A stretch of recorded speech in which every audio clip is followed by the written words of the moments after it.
Hi, everyone. Thanks for coming to the February 11th version of Show and Tell.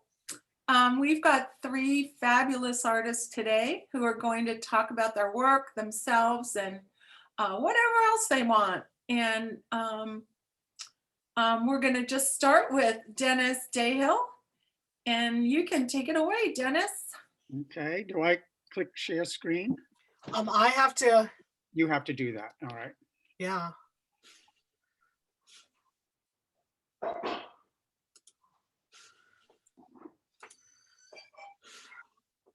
More people are coming in. Well, they'll just join us then. I'm sorry, just 1 second. We will get better at this over time.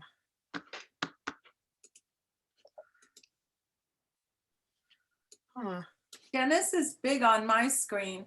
Yeah, I'm big on mine too. I'm making you a host, Dennis, and then you will now be able to hit the square, screen share button.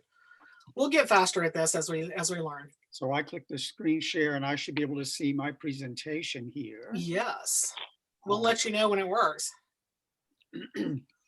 Great. You want to There see it is. Yeah.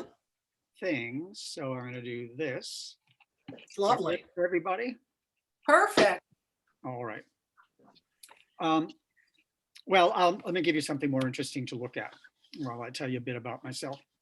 This is a close-up of 2 pages in my most recent artist book. These are woven images that are inside the covers of the book.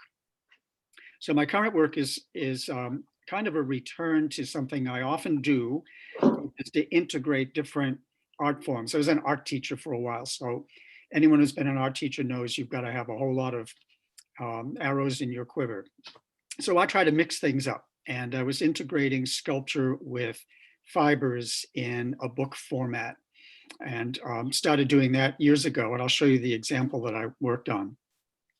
But drawing and calligraphic mark making have been the primary source, like a visual vocabulary for me and for the books that I make. So this is an accordion fold book. It's an alphabet book, which I did some time ago. It's 8 by 10, and it's overlapping layers of images. It started with kind of watercolor wash, and then pen drawn letters of the alphabet, and then I overlaid the whole thing with a kind of cloud, a veil of cross hatching in ink, which I sort of like the effect of that. As a close-up of that. And here with the overlapping layers sort of allowed the color of the watercolor to shine through this sort of cloudiness. And then overlapping and stretched and suspended thread-like lines are sort of what I like to do in drawing. I got a new rapidograph pen, and I began to experiment with making these illustrations of stretched fibrous lines that overlapped. I tried to retain a kind of structure around them, those little patches of parallel lines, the hatched lines, form kind of a frame. And then to see the 2 of them, these 2 were exhibited at the Honan Library for one of Ronnie's exhibits. And so here, again, I've kind of pulled together this idea of thread-like fibers that overlap and bounce off of or suspended by some kind of a structural form. These are little, by the way, they're only about 3 by 4 inches. They're not really very large books.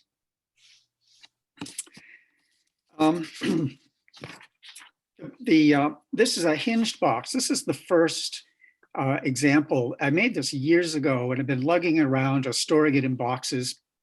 And I finally, about two or 3 years ago, pulled it out and noticed that I kind of like what was happening here. It was 2 frame looms that are enclosed within the 2 sides of a hinged box. This is a ready-made little pine box. And I like the way that I could manipulate the 2 sides of the frame looms. So I got sort of a built-in 3-dimensional effect with patches of color overlaying others. And here's a see, it's supposed to advance here. Hold on. There we go. So this is gold warps on a gold wooden frame. And it was gold paint in those days. I was trying to be too fancy about it, but I really liked the effect of the needle weaving of these small shapes. Here's the other side of the box. Oops, sorry, it went too fast. Now the outside of the box was just a plain wooden box, and I didn't know what I wanted to do with it. My original idea was to create kind of like a geode, those little stones, and you crack them open and they have a cavity with crystals inside. But as I thought about it, I didn't know whether my weavings would kind of tell that sort of a story if I painted the outside of the box all black and brown and made it look really stone-like. So I just gave into a little modeling paste and created a texture similar to the warp, and then added the gold decoration there that echoes the shapes of the woven pieces inside. But this is the most recent little test model that I tried to work on for the current books. Again, this is a ready-made little box, but I found that there were so many decisions I had to make about how to design the inside that I thought I'd better start out small and make sure I can do this before I attempt to do something larger. So this is a acrylic wash. It's varnished. And then the box came with these little ridges. So I just wrapped some gold thread through them to kind of dress them up a bit. But the inside, and again, this was an experiment. And the inside is 2 pages, if you will, of weavings. About 2 inches by almost 4 inches high. The woven images inside, the purpose of my experiment here was to see if I could go beyond just a simple vertical warp, which you see on the left side, and to try to warp the loom with a ring to create a radiating warp pattern. And so that was the trial here. The background on these boxes was painted with an enamel paint. You see that blue in the lower right corner. And the little red mark there is a rhinestone. It's a faceted jewel-like decorative object, but it picks up the light and it has a little color to it, which in a lot of ways animates these books. It made photographing them really difficult, but it was a nice little thing to be able to hold in my hand and to move it around in the light and see different layers of the images and the weaving come to the foreground.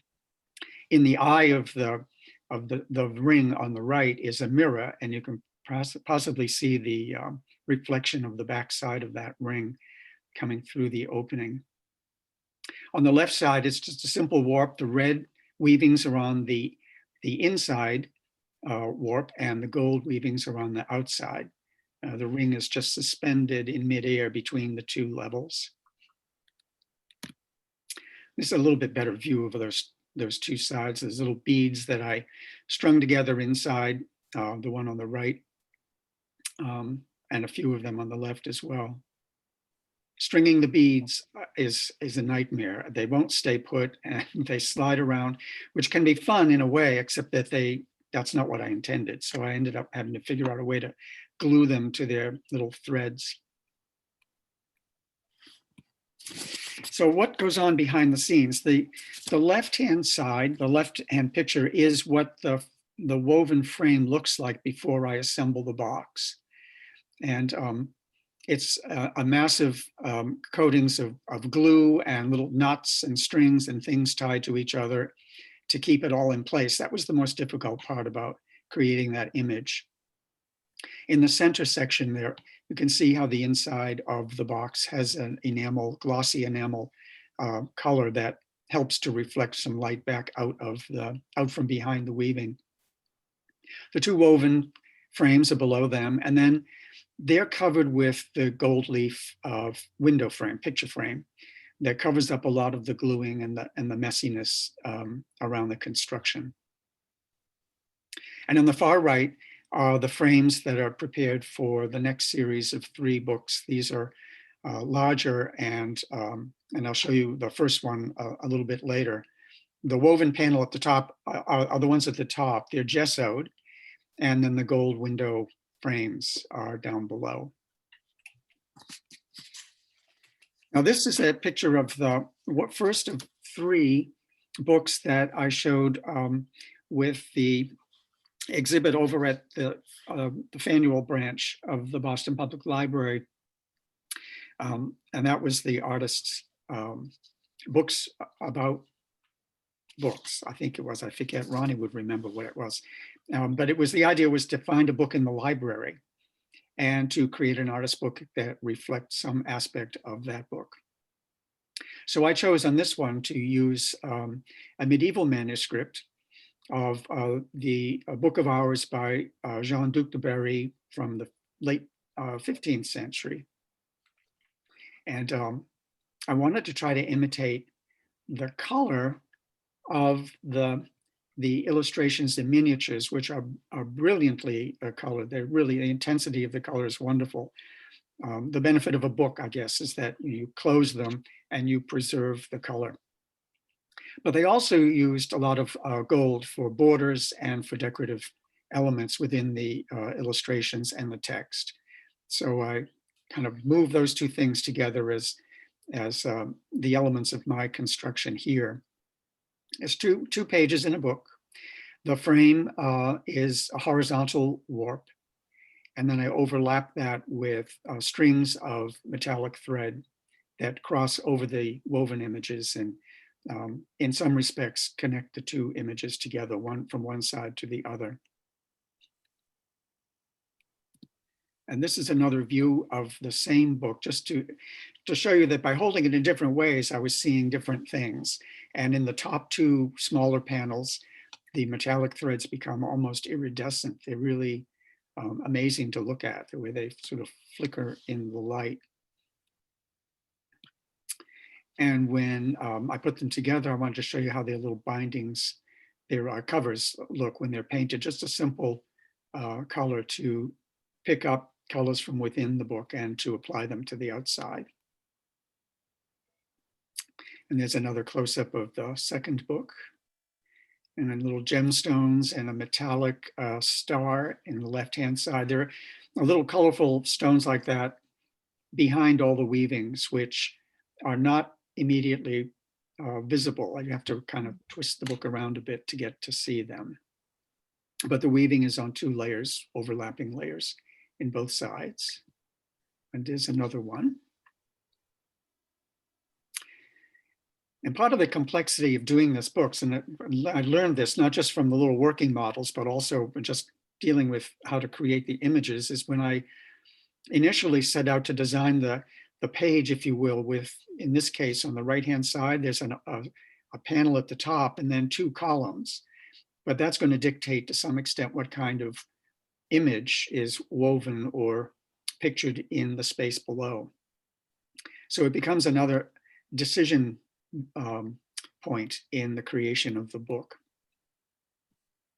And there's the 2 covers, 2 books with their covers. I didn't do too much more on these covers. I really kind of played around a bit with the gouache, the acrylic gouache, beginning to model it a little bit.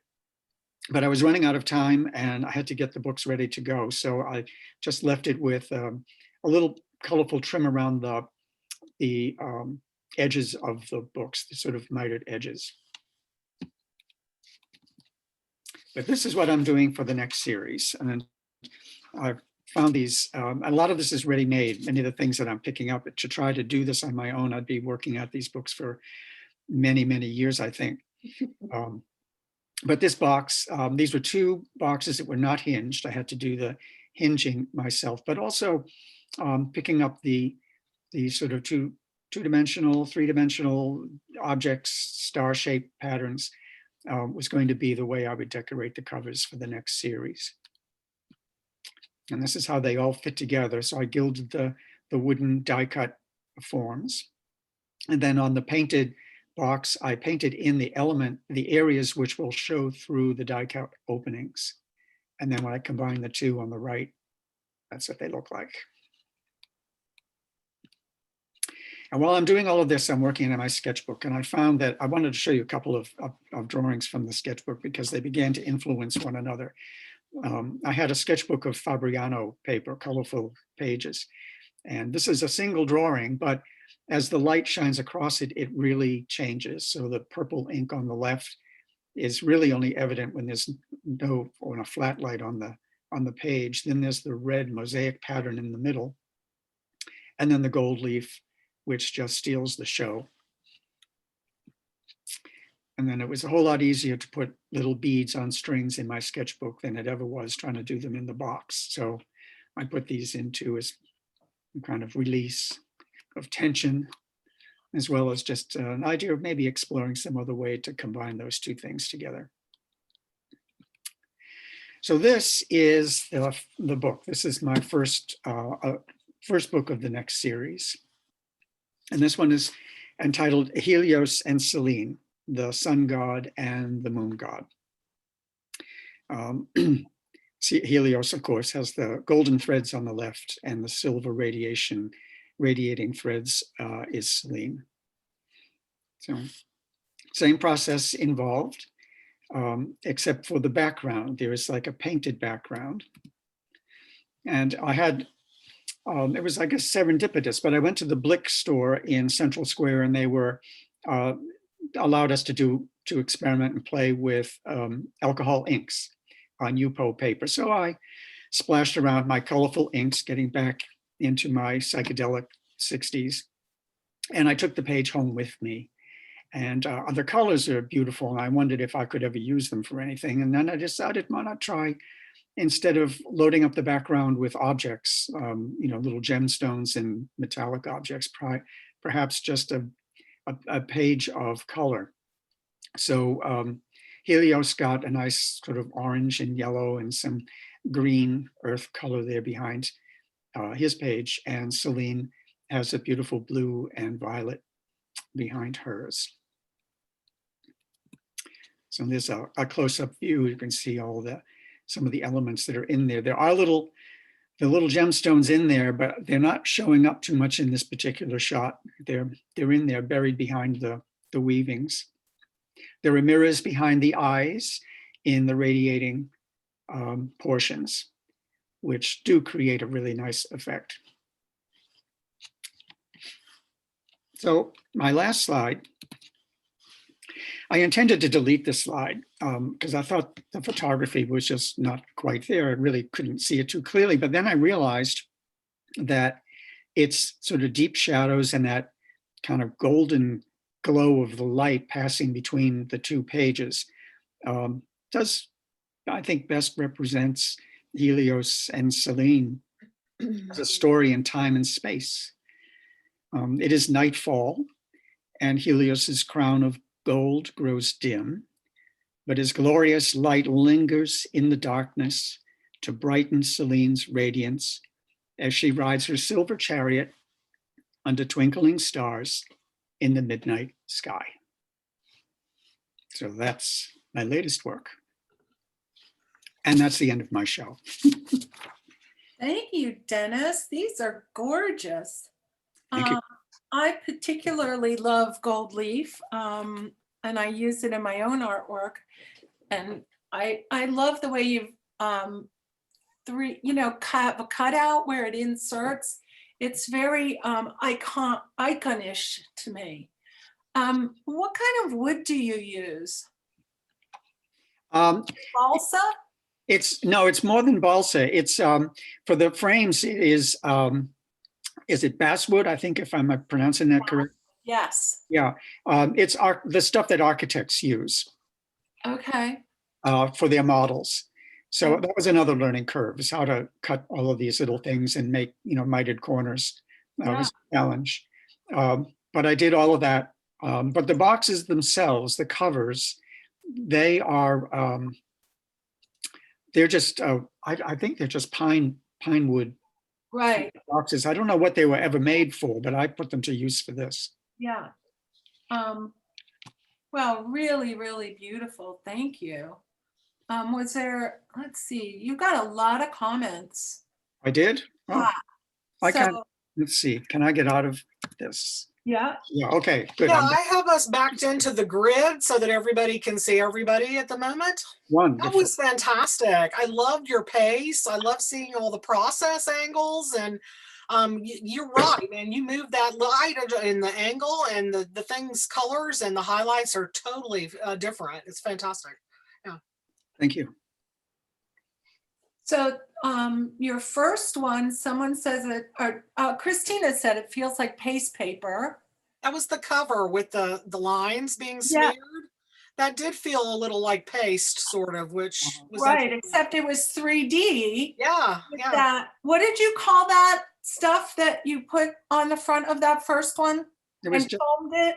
it was just a modeling paste. Modeling paste, and then you painted it with acrylic?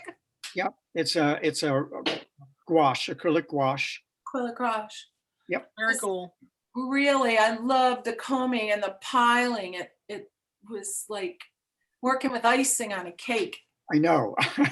I was trying to get it nice and smooth and it wouldn't do that. So I No. thought, okay, let it go, just do it. Well, and I've just started weaving myself, doing Saori weaving, and that all looks like Saori weaving to me. So Weaving really, is trending. It's kind of trendy right now. People are into it.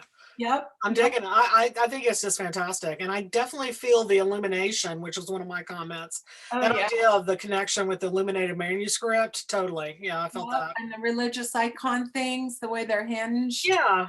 Yeah. Also a little bit like I don't know, my dad was a moth and bug collector and he had these special cases for specimen collecting that were kind of layers and things like that, like sort of like a diorama with a hinge and all. Yeah, it's interesting. There's a whole lot of references that I can think of. Yeah, Yeah. lovely. Yeah. Very nice, Dennis. Thank you for sharing today. Well, thank you very much. Yeah, we'll ask you again in a couple years when you have a new body of work. That's going to take that long if I keep going with these things. Very, really wonderful. And Ronnie will exhibit them in all those book shows she's going to have. Oh, Ronnie's great. Ronnie's like, yeah, okay. All right. Yeah, Ronnie's projects. Well, thank you again, Dennis. And we're going to move on to Diane Dolan, who I know from when I met her when she was a member at Galatea Fine Art. And so I hit on her to do this today, and she's going to show us her stuff, what she does with books. Hi, Diane. Hello, if I can find my screen, We have a nice big picture of you, I think. which is kind of scary, actually.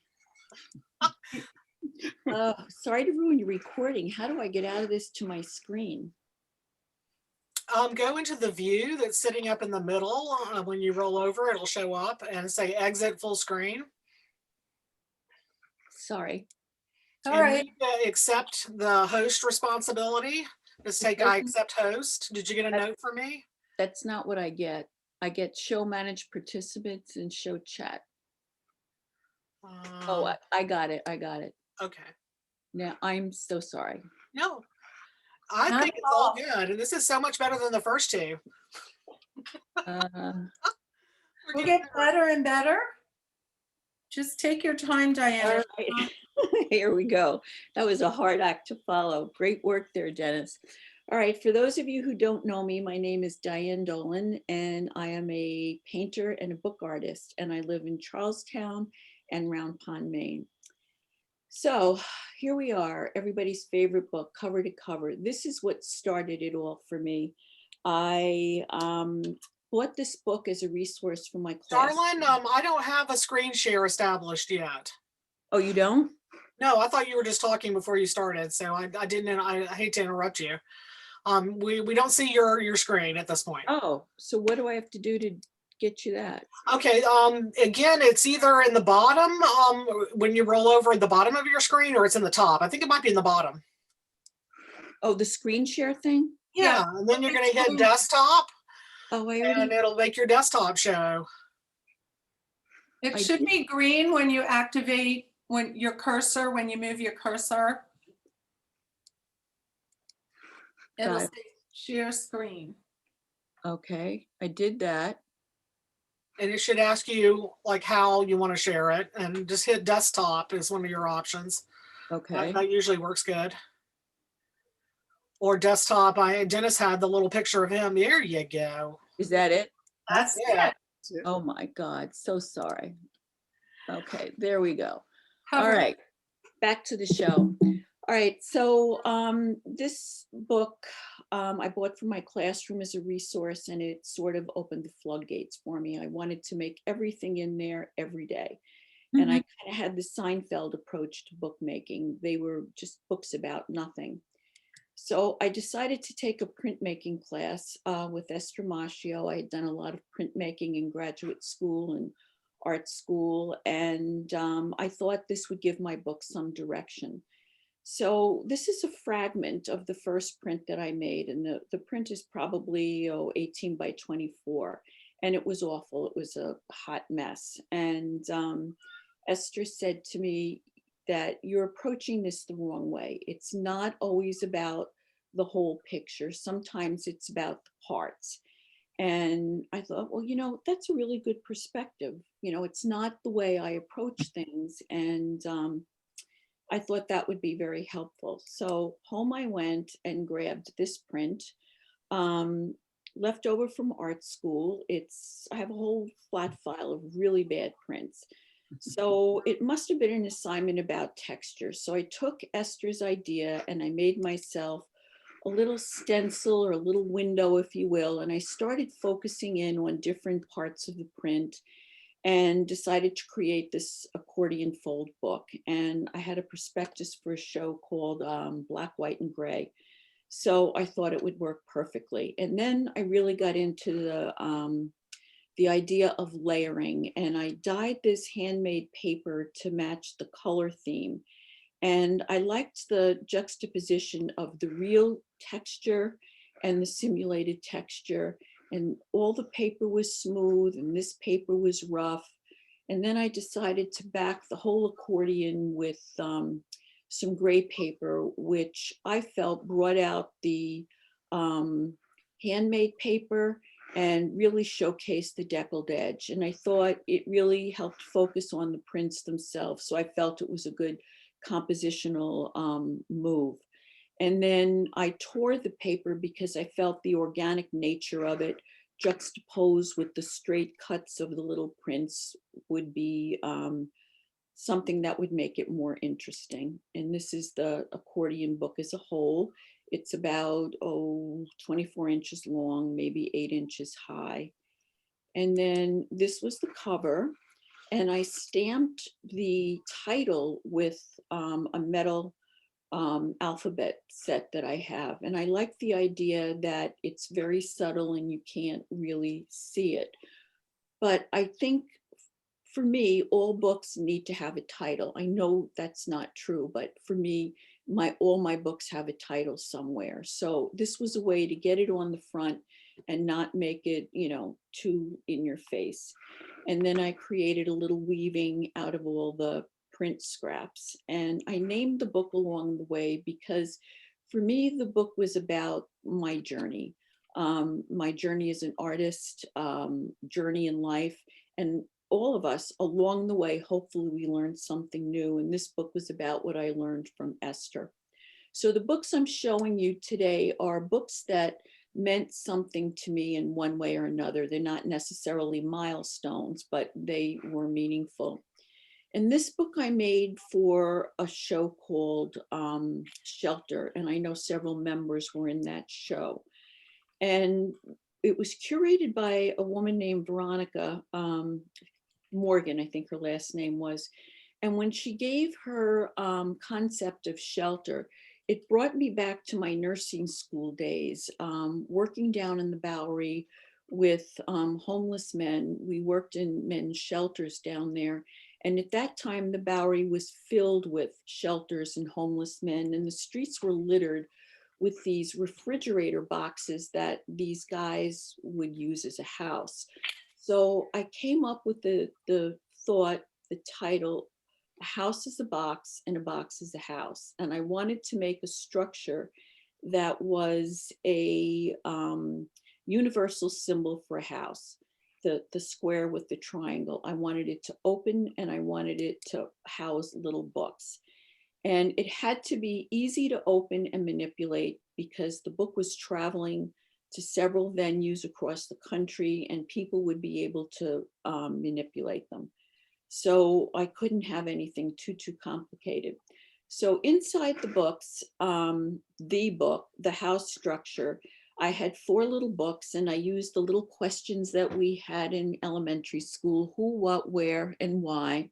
And each one of them contains facts about homelessness. And I was reading a book at the time from Alicia Golden, paste paper and decorating your paper with ink. So I used the techniques that I was learning in this book. Now I picked all these very warm, bright colors, very vibrant, because it's a total opposite to the idea of homelessness. And I thought that strong contrast would be a good concept to use. And then as you get into the heart of the book, the heart of the matter, the title, the colors get cooler and neutral, moving more toward the theme of the book, more appropriate colors. And again, here's the title, and I wanted it so that you could read it, and I wanted it somewhere in the book, so I put it in the middle.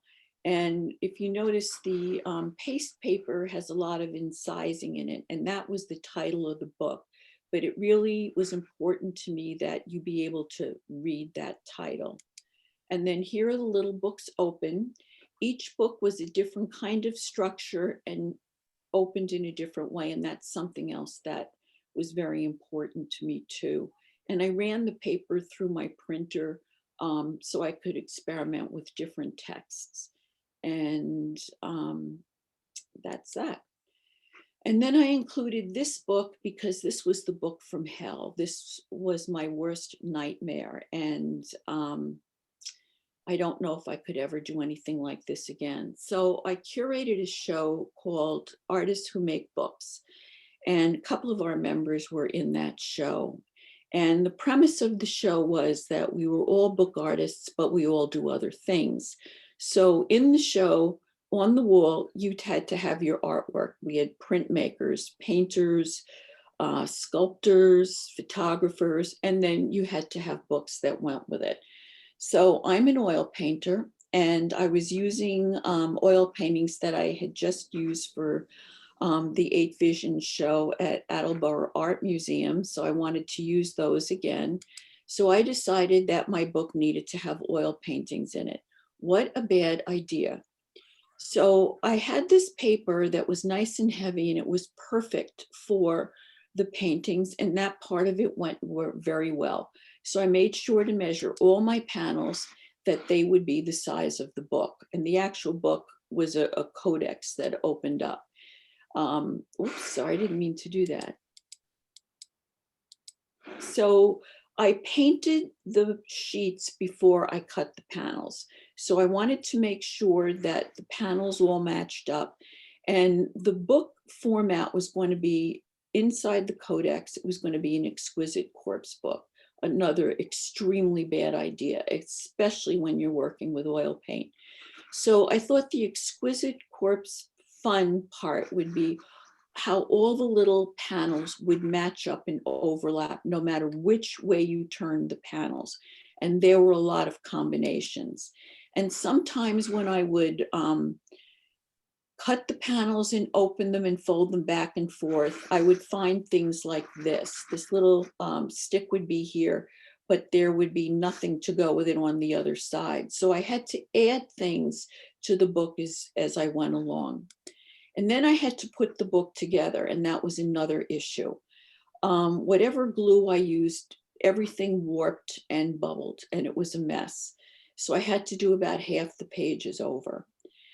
And right at that point, we're getting to a couple of weeks before the show. And then to make matters worse, I had to go to New Jersey to take care of my mother-in-law who had Alzheimer's. So I had to bring all my paints, all my still life stuff, and continue working on this book.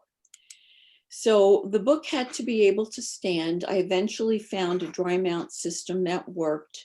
The pages were just thick enough that they were sturdy, but they were thick enough that they were a problem to turn back and forth and fold the book into a codex. So I rigged up some kind of system when I put the panels in behind the covers. Now this area here is the back of the codex, and this area here is the front of the codex.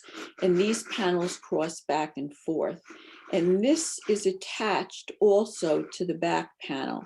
And this is where the colophon was. And I decided it was important to have a colophon because if I went to the trouble of filling the book with paintings, I wanted people to know that they were real paintings. So we talked about colophons last week with Christina. And when I did my research, I found there was no universal description of a colophon, how to use it, where to put it. So I put it on this page that folded over all of the panels. So when you opened the front cover, this was the first thing you saw. And then when you opened the colophon, you had access to all the panels. Now this book was displayed with most of the books, all of the books actually had white gloves with them. So people were able to manipulate them and go through them and spend time with them. And this little book I included because it was one of my favorite books. It led to my favorite series. I was going to title this book Fragments because it was a challenge I gave myself to make a book using only the stuff that was on my work table. And I just really had a good time putting this little book together. I thought it was just a lot of fun. It's another one of those Seinfeld approaches to books about nothing. And then I decided that I should do a few more of them. So periodically I would clean up my work table and make more books. And then it was my turn to have a piece in the member show at Galatea. So I decided it should be a series. I made a bunch of books, and then I made a box to fit all the books in. I used some of my ink paper, ran it through the printer. Everything was covered in black book cloth to give it some unity. I used one of my grandmother's buttons from her button box. Here's the box open, and these little boxes can stack on either side, and they filled the box completely. So these little books rather stacked up, filled the box completely. And every book was filled with something different. Every cover had something different on it. These are the kind of things that kind of appear on my work table from time to time, but I did allow myself to go into my stash. There was I used a lot of ink transfers, image transfers. There was some collage, a little scrap of cyanotype left from Laura Blacklow, leaves and wings. I made a little shrine for one. And this one, I have no idea why I had this little accordion printed up with these images. I think it was a test run for another book, but I don't remember. So sadly, I'm sure that image is not in my computer anymore. And my final slide, I included this piece because I'd never done a piece that could go on the wall before. And this was something we talked about with a book show. It's a problem when you have all these books and nothing to go on the wall. So I decided to make a wall piece for a juried show at Galatea, one of their national juried shows. And I wanted to use this really old book cover that I found somewhere, this antique book cover, and I kind of wired it to this paper where I'd been experimenting with rust. And I wired it on, and sometimes I take pieces of block prints, wood block prints that I've done, and I'll print them on scraps of old paper from books or places, antique marts that I find stacks of paper. So I keep those for books and collage pieces. And somewhere I found a little scrap with handwriting from my grandfather. I have no idea where that comes from, but I was really thrilled to put that in my little book, my little wall piece there. And that's it for me. Oh, Diane, they're so wonderful. They're just they're like little treasures, each one of them. Oh, Thank you so much for Thank showing you. us. That was fantastic. I love all the mixtures of formal structure and informal, you know, the roughness and then prissy and not prissy and, you know, bold and then muted. You're really combining things really well. Thank I loved it. Yeah. Yeah. Well, the book, for the shelter show, that is the only book I've ever done that's content driven. So I find it so interesting to listen to all of our members and look at all of their work, because it is content driven and they have such wonderful ideas. So I find that kind of inspiring. Excellent. So I have a question that about the one that you had a little tab where you metal stamped the words. Yes. Did you have like a stiff little tab of paper that you wrapped that paper that was the whole back cover of that? I mean, That and then wet I that? wrapped, I cut a piece of bookboard to the size I wanted and covered it with the paper from the book. And then I used the metal stamp set. So I needed the book cloth behind it to be able to make the impression. So I just had to be careful. I laid out the type so I knew how large to cut the cardboard so it would fit. But it is impossible to get it straight. So you kind of have to live with what you get. Oh, but see, that's the charm of it, that it's not straight. Did you wet that at all or just bang it No, into the, no, they're metal. I know what they are. Oh, okay. You Yeah, just I have them. It I got seems like it would cut through. Yeah. So I nicely got some done. at a yard sale somewhere and I haven't used them yet, but now I want to.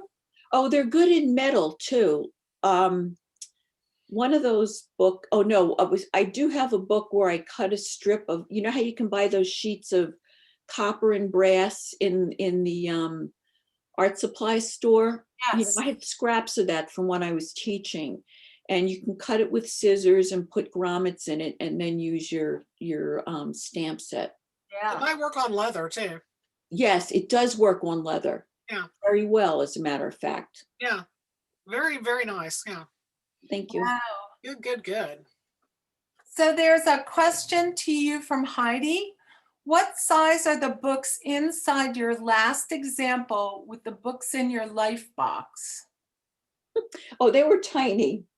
I had the little one laying around. They're about, maybe 2 by 2. Oh, wow. Okay. Oh, they're really really tiny. small. Okay, cool. Yeah, yeah. Wow. That's because they were generated by junk. It had to be what was on there, and that was there. So that was it. Ew. Little things come in, wonderful things come in small packages, though, as they say. Sometimes. Heidi then says, and how big is the box? If the little things are 2 by 2. So it was probably 4. And I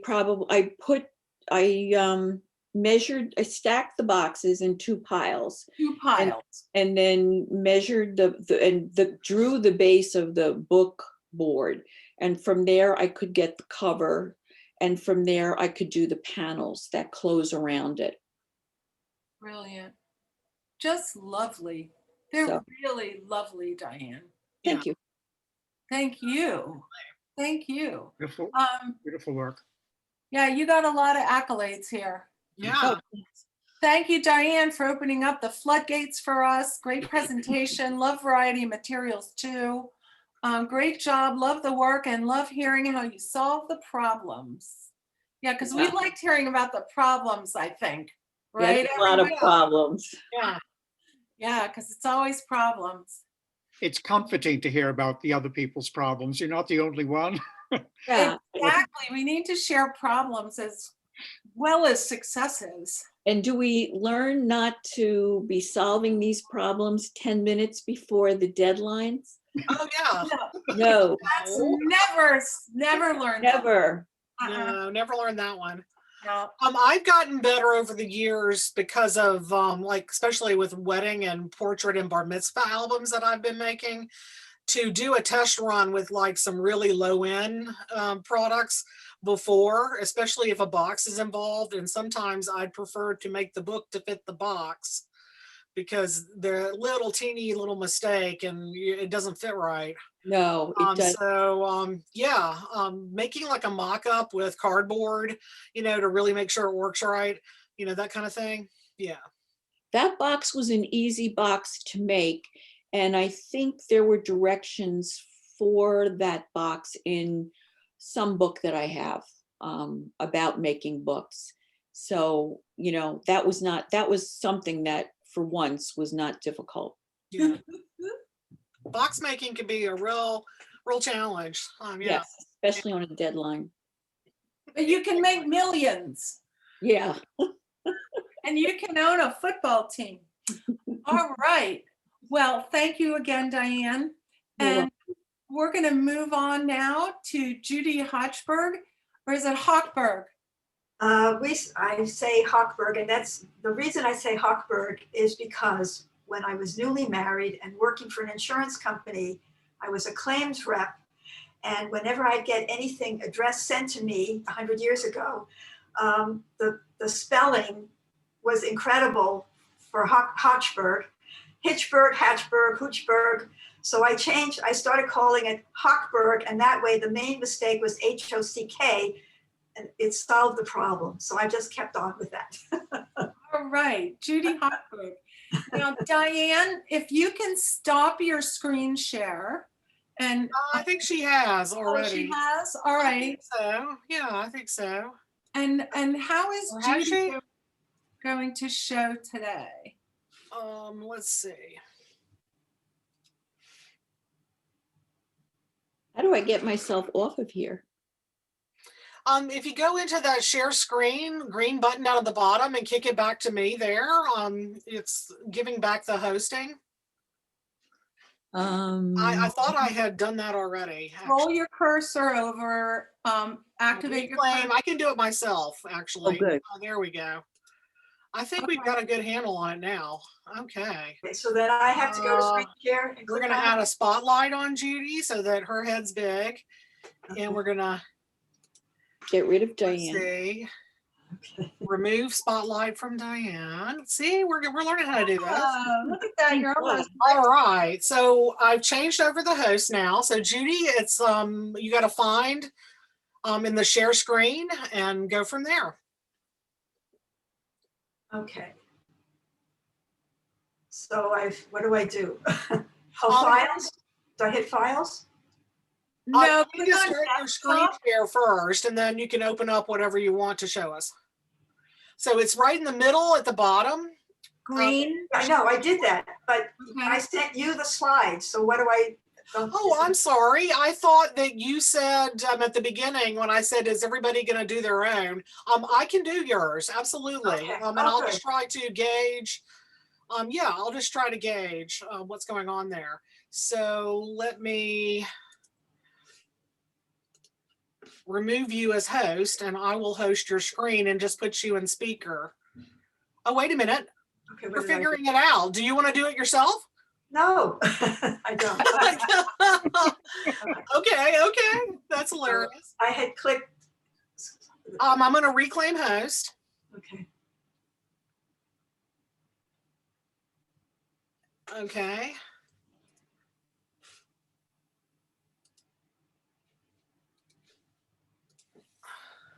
All right. Let's see. Now I've got to find, since I didn't, oh, go ahead and open that. Hang on one second.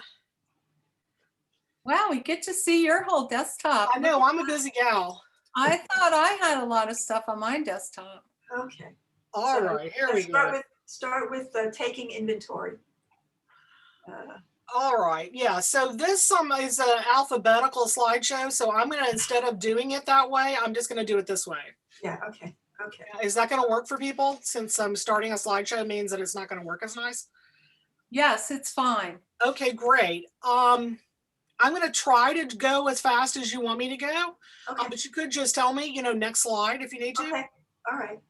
Well, let me just say that the first three books have to do with the aging and loss of my father.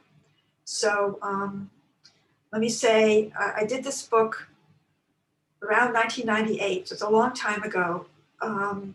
My father was in his 90s at that point, and he was moving from the apartment where I had grown up in Queens, New York, into Manhattan, into a senior residence. So my sister and I had to take apart his apartment. Now, he'd been there 59 years. And just a little background, my parents came from Germany in 1938, before the war, mainly because my father saw what was coming and was able to come to New York. And they were actually able to bring some of their belongings with them. So some of the pieces of furniture actually came from Germany. And I wanted to do this book because it was, you know, the end of his life as he'd known it, and the end of a huge chapter of my life as well. And so I'm a printmaker. I'm also a photographer now, but in those days it was mainly printmaking. So these images were done with dry point on copper, and they were hand colored. And what I realized, I was pretty good at writing backwards because it's all my own writing. So it's not a long story. If you'd like me to read it, I can. If you're interested. Please, that would be great. Oh, Okay, yeah. let me get the book. I have it right here. Yeah, so I call it Taking Inventory. Okay, and let's go to the next slide, if you don't mind, Christina. Okay. All right. All right. So there is a hanging chandelier in the middle of the dining room ceiling. Dad wants to keep it. It's still so nice, he says. We leave it. Underneath sits the dining table. 4 chairs are placed around it. Against one wall, there is a low chest. Nearby stands the trunk, which holds china and silver. These things came over from Germany with my parents in 1938. We'll store them at the lake house. Okay, and then you see the dining room chair. Okay, right, go back to dining table and chair, and then you can go on to the next one. All right. All right. Do I have, okay, then we'll go to the living room. Okay.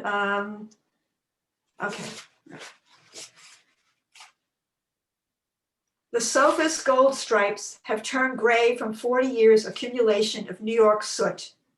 The cushions sag. It stays. The walnut coffee table has inlaid turquoise ceramic tiles. Dad needs it in his new place, as well as his easy chair. Ripped fabric on the 2 armless chairs means they stay behind. Too bad about the round lamp that's broken. Okay, you see the coffee table, easy chair, okay. And then the table lamp, all right. Then the last section is called Leaving. I think this, yeah, one more, there it is, Leaving. We pack books into cartons and add pictures and silver pieces. No need to move bedroom furniture or kitchen appliances into Dad's new place. So all the rest stays behind. The landlord offers to dispose of it. We lock the door. Dad doesn't look back. My father spent 59 years in the same apartment, the last 29 years alone after my mother died. These images are my memories from that place. J. Bergman. Can you hold up the book, please, that you're reading from so we can see the size? Oh, it's big. Oh, It's, I can tell you, it's like 8 by 12, yeah. 8 by 11, 8 by 11, yeah. So are these scratching into plexiglass plates backwards? Is that what you did? They're copper plates. Copper plates. Okay. Copper plates, Wow. and This is it's really dry point. I actually still have the plates. I didn't make many of these. I made a couple, but Oh, okay. That's difficult. Well, writing backwards is not easy. And dry point too. I mean, that's Yeah.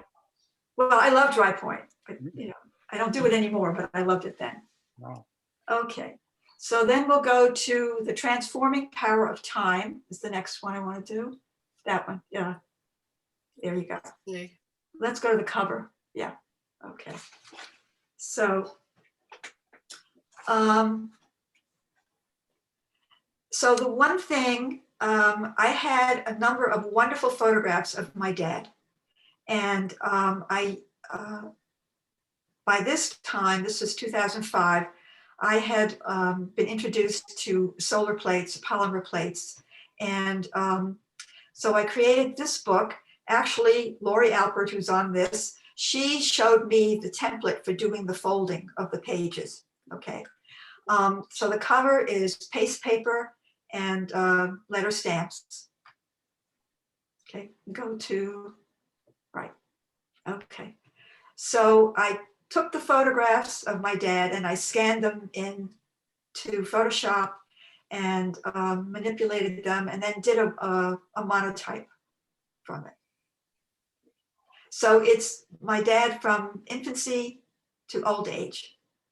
So you can go to another one. Okay. And go to the next one. Not so complicated.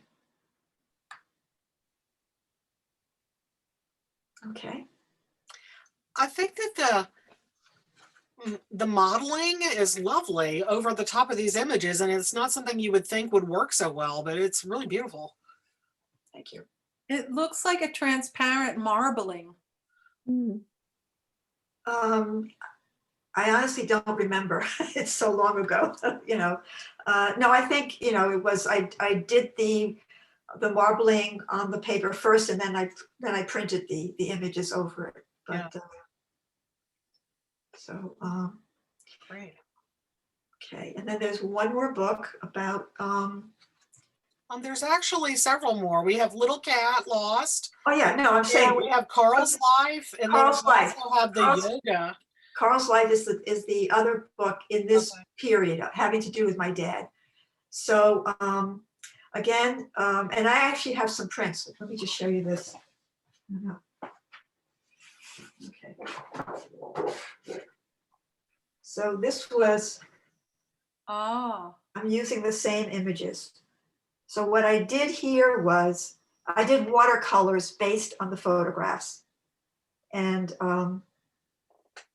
did polymer plates from that. Yeah. Okay, so, and here are the photographs that I worked from. Okay. I had some wonderful pictures of him. Mhm. Okay, so as you can see,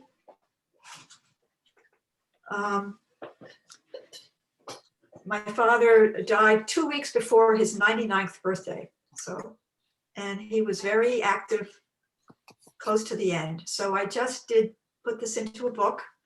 And so these were watercolors from his photographs that I made into polymer plates. So here he is as a baby, a young boy, prime of life, into his 70s. And I can read that page if you'd like to hear more about it. Yes, please. Okay. Okay. So he was about 95 years old when the last picture was taken. Carl Bergman was born in Nuremberg, Germany, the youngest of 3 children. His early life was shaped by the traumatic events that led up to both the world wars. In 1938, foreseeing what the future held for Jews in Germany, he emigrated to the US with his wife Helen and their baby daughter Anne.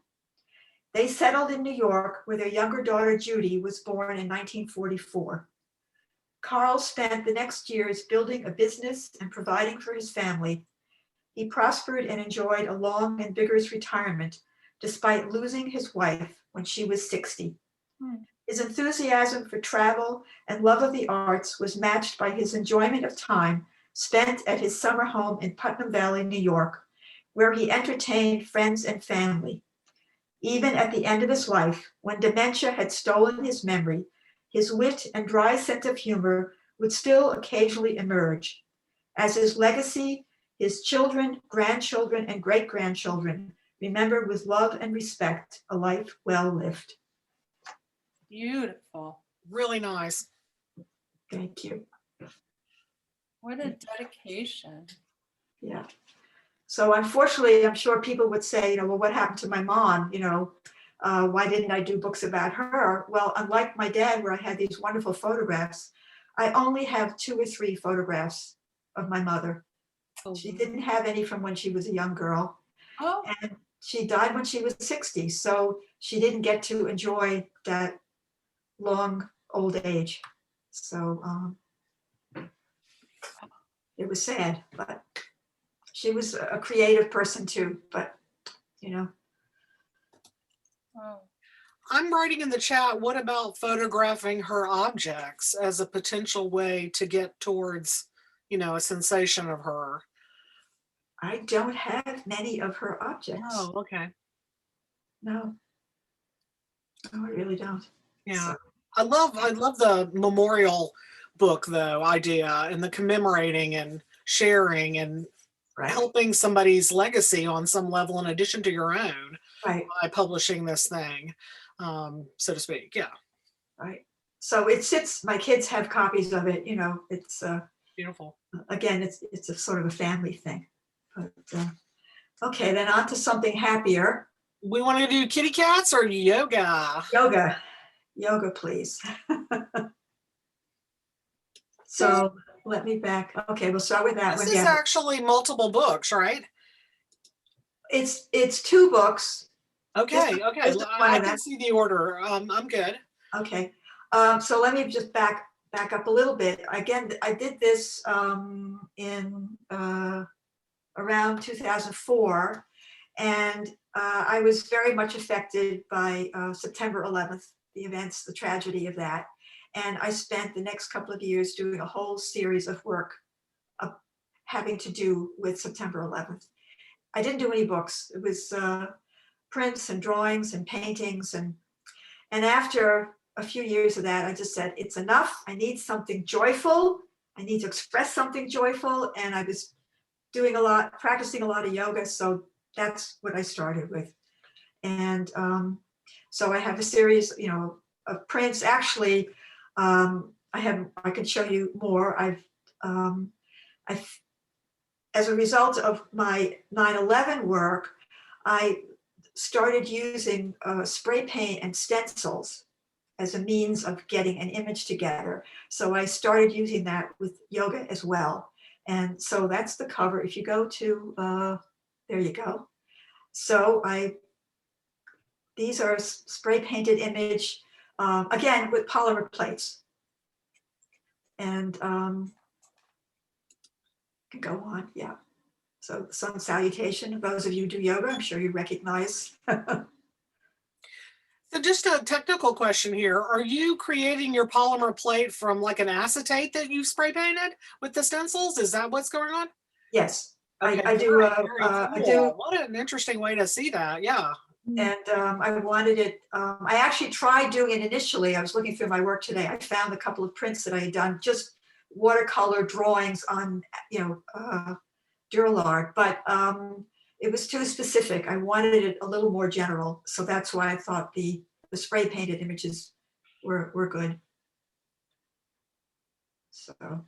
These are very clever. I love how you've come up with a new way to use printmaking. There's just infinite possibilities, I know, but I've never heard of anybody doing a spray painted stencil idea onto clear acetate like that. Very, very nice. It worked well. Thank you. And then there's another book. The other Yeah, book is yeah. that one. And I also did this one. This is obviously on white paper, but I did it on black paper with white ink. I have that here. I can show you. Let's just gather and come right back because we can see that better when we go out of this share. Okay. So why don't we look at those when I hand off back to you in just a minute? Okay. Yeah. Sure. Okay. So this is triangle series. And Oh. it's the same idea, just Very nice.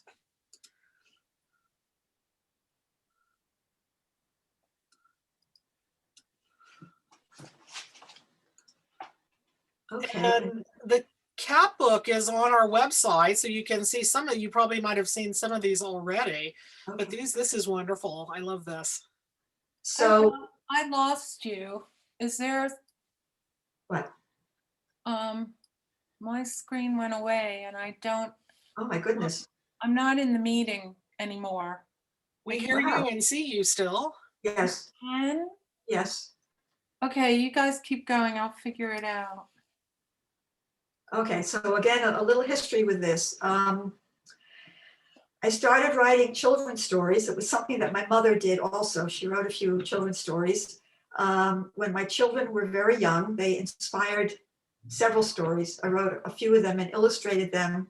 I tried to interest a publisher. I actually got an editor who was interested, had me do some changes. I went to book authors groups, writing groups. But in the end, there wasn't enough time to do everything. I had family doing my visual art. And this book came about because we adopted a kitten, a tuxedo cat named Tux, and he inspired this story. Well, I put them away. And it wasn't until a few years ago when one of my grandsons asked me about my children's stories. So I pulled them out again and reread them. And this story just had withstood the test of time. And it's the story of a cat who gets lost in the zoo and finds her way out by asking all the different animals. And by this time, I had developed the Photoshop skills. And in this case, my illustrations were done taking actual photographs of the animals and putting Duralar acetate over them and doing watercolor drawings. So that I wanted them very realistic. I wanted them really beautiful, but very realistic. And so I created this on polymer plates, hand printed artist book of Little Cat Lost. It was printed in black and white, and then I did the balloons that's a theme that goes through it. They were hand colored with watercolor. And then I sold a few of them. And people said, can you come up with a way that's a little less expensive than a, hand printed artist book? So I have a very good printer. I printed them out on my printer and put them together. I have the same thing in a printed out version. And then people, encouraged me to try to get it published. So in the end, I went with an independent publisher and I published it a couple of years ago. It's a little different version. It's not in the landscape, it's in the portrait mode, but it's basically the same.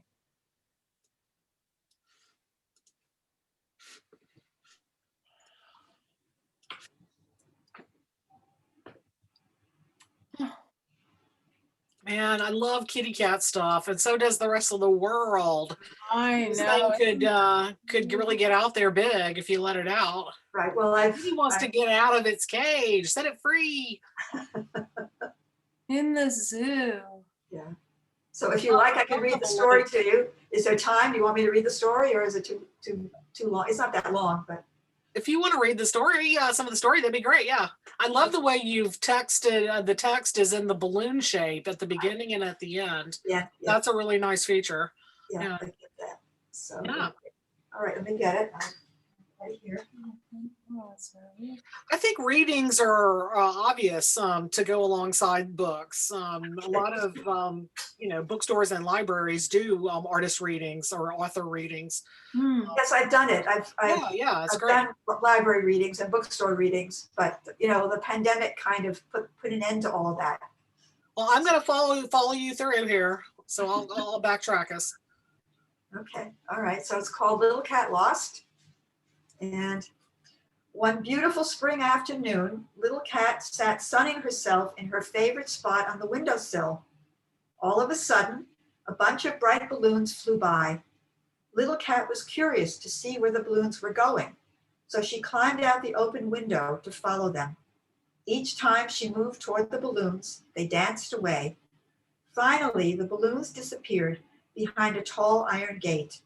Little Cat followed them. As she passed through the gate, she saw a sign she could not read. It said zoo. Once inside, Little Cat heard a mixture of loud animal voices and shrill laughter that hurt her ears. Paths led every which way. Little Cat was soon lost among a forest of people's legs. Where was she? Where were the balloons? Little Cat started walking. Little Cat stopped to look at some creatures in a cave. Covered in soft gray fur, there were black and white markings around their ears and eyes, and stripes decorated their long, fluffy tails. One of them called out to Little Cat, "Who are you? This is the zoo, so why aren't you in a cage like the other animals?" "I'm Little Cat, and I'm lost." "What is a zoo? Who are you? Do you know the way out of here?" "The humans call me a ring-tailed lemur, and I come from Madagascar. The zoo is home for many animals from far, far away. I don't know how to get out of the zoo. There is only one creature that does, the lion. He is king of the jungle and the zoo." "What does he look like?" asked Little Cat. The other lemurs began chattering. "He's a cat like you, but much bigger," said one. "He's yellow and has a big ruff of hair around his head," said another. "He roars loudly. And don't forget his long, sharp teeth and claws." "Where is he?" asked Little Cat. "Go that way," and the lemur nodded his head down the path. Little Cat continued on. She saw a creature striped in black and white. It had 4 legs and a tail, and looked somewhat like a horse. Then she remembered the lemur's description. "This animal has a mane of hair on its neck," she thought. "Are you the lion?" she asked. The animal's stripes shivered. "I don't like lions. I'm a zebra. Where I come from in Africa, lions eat zebra. You look a little like a small lion yourself." "I'm Little Cat," she said. "I'm lost in the zoo." "I hope the lion is far away," called the zebra as it trotted off. In the middle of another enclosure was a pond. Out of the water poked 2 twitchy ears, a pair of half-closed eyes, and 2 enormous nostrils. The animal's huge mouth opened wide, revealing a long pink tongue and stubby teeth. "Can this creature be the lion?" wondered Little Cat. "It has a big mouth, just as the lemur said." Little Cat wriggled between the bars of the enclosure to get a closer look. All of a sudden, a voice gurgled up from the water. "Who's coming into my space?" boomed the voice. "No one's allowed here without my permission." The animal's giant form rose from the water, splashing Little Cat in her face. "Oh, please, Mr. Lion, help me find my way out of the zoo. I'm lost." "Don't call me a lion," bellowed the creature. "I am the hippopotamus. I come from Africa like the lion, but I don't know where he is. Now go away." He sank back into the water with a loud grunt. In the next enclosure sat a small, round animal covered with thick, fuzzy hair. It had eyes like buttons and 4 fingers on each paw. Then Little Cat noticed that it wasn't covered with fur at all, but instead had sharp-looking spines all over its body. "What you looking at?" demanded the creature. "Never seen a prehensile-tailed porcupine before?" No, I haven't," said Little Cat. "Is that what you are? Where do you come from?" "I used to live in the forest along the Amazon River in South America. Now I live in the zoo." "Who are you?" the creature asked. "And where do you come from?" "I'm Little Cat, and I'm trying to find my way home. I got lost in the zoo." "Too bad," said the porcupine, as it rolled itself up into a tight little ball. Little Cat passed by another pool of water. In it stood creatures covered in bright pink feathers. Their long necks were curved as were their beaks.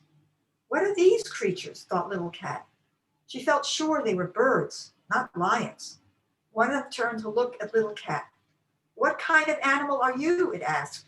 "I'm Little Cat, and I'm lost in the zoo," she answered. "The lemur told me the lion could help me find my way out. Do you know where he is? And who are you?" she added. "I am a flamingo from South America. I can't help you find the lion because I have no idea who he is." In a nearby enclosure, Little Cat saw creatures with 4 legs, long necks, and soft woolly coats. They in no way resembled the lemur's description of the lion, but she thought maybe they could help in her search. "Oh, excuse me, I'm looking for the lion. Do you know where I can find him?" she asked. Okay. One of the creatures said, "Who wants to know, and why?" "My name is Little Cat, and I'm lost in the zoo," answered Little Cat. "The lemurs told me the lion could help me in my search, but I can't find him." "Well, I can only tell you that I have no idea who or where the lion is. I am an alpaca from the Andes Mountains of South America, and I've never seen a lion." Little Cat saw a long-necked yellow animal covered with big brown spots. As tall as a tree, it was eating some leaves. "It may be the lion," she thought. "It is yellow, just as the lemurs said."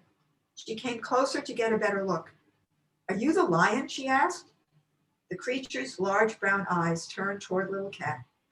In a haughty voice, it said, "No, I am the giraffe, and you are interrupting my lunch." By now, Little Cat was becoming discouraged. Would she ever find the lion? Would she ever find her way out of the zoo? Little Cat went on. She stopped in front of what looked like a large gray wall. Then the wall moved. Little Cat looked again and realized it was a living creature. It was so big. She tried to remember if the lemur's description of the lion included a long nose, leathery skin, and big floppy ears, but she didn't think so. She decided to ask anyway. "Are you the lion?" The gigantic animal squinted down at Little Cat. "I am the elephant. Who are you? Are you a mouse? We elephants do not like mice at all. And why are you here?" "I'm Little Cat, and I'm looking for the lion. The lemur told me the lion could show me the way out of the zoo. Do you know where I can find him?" "The lion is over there." The elephant lifted her trunk in the direction of a large gateway. Little Cat walked over and went through it. Once Little Cat walked through the gate, she heard loud roaring from all directions. The sign on the gate read, "Big Cat House." She came up to the first enclosure. There sat a large yellow cat with a ruff of hair around his head and sharp claws on his paws. He fit the lemur's description exactly. Had Little Cat finally found the lion, king of the jungle? The big cat looked warily at Little Cat. "Who are you?" he roared, opening his mouth wide, revealing his sharp teeth. "You look like a cat, but much too small." "I am Little Cat, your majesty," she mewed, her voice trembling with fear. "Are you the lion? I am lost. The lemur said you could help me get out of the zoo. Would you please help me find my way home?" The lion's tail twitched back and forth as he thought. "I know the way out," he said. "Since you are so small and of no interest to me, then yes, I will bring you to the outer wall of the zoo. You can climb the wall to get out." The lion led Little Cat to the wall, and she jumped up on his back. Reaching with her paws, she tried as hard as she could to pull her way up, but it was no use. The wall was just too high for her to climb to the top. "Oh no," wailed Little Cat, "I'll never get home." Just then there was a gust of wind. Little Cat looked up and saw bobbing above her the bunch of bright balloons she had followed into the zoo. Little Cat knew this might be her only chance. By leaping as high as she could, Little Cat was just able to grasp the balloon strings between her front paws. Her rear paws came off the lion's back, and in a few seconds she was rising high above the zoo. There was no time to feel afraid, and now all the animals she had met earlier were becoming smaller and smaller as she floated gently away.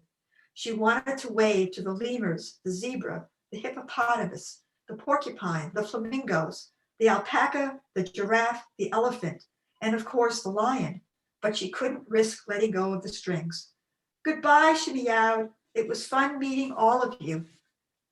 After floating away from the zoo, the balloons gradually drifted lower and lower until at last, Little Cat's hind paws touched the ground. Where was she? Why, in front of her own house. She let go of the balloons. She watched as they bounced away, caught up in a new burst of breeze. Little Cat ran up to her front door and into her house. She was so happy to sit in her favorite spot on the windowsill again. That's it.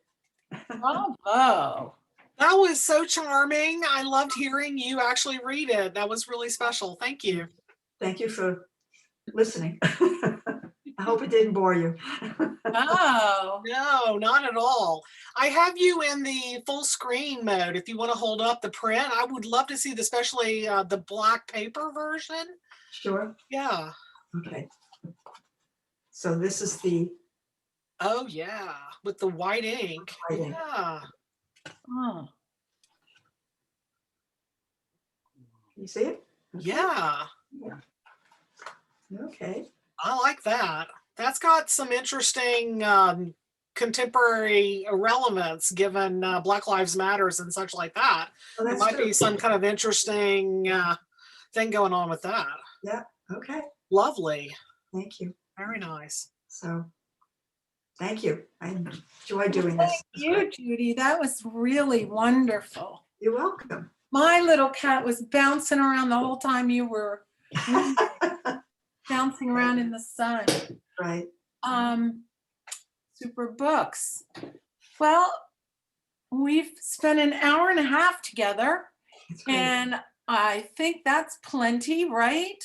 Yeah. So what I want to do is thank Dennis and Diane and Judy for sharing one more time to thank you for so inspiring. Bravo, all of you. And March 11th will be our next meeting in a month. And Susan Porter, Rebecca Gooddale, and Gail Smuda will be presenting their Wonderful. work and their lives and their passions. And Excellent. I'm looking forward to it. If everyone could send me a horizontal image to create our next image panel for the invitations for the next month, that would be great. I'm going to go ahead and stop the recording at this point. yes. And I want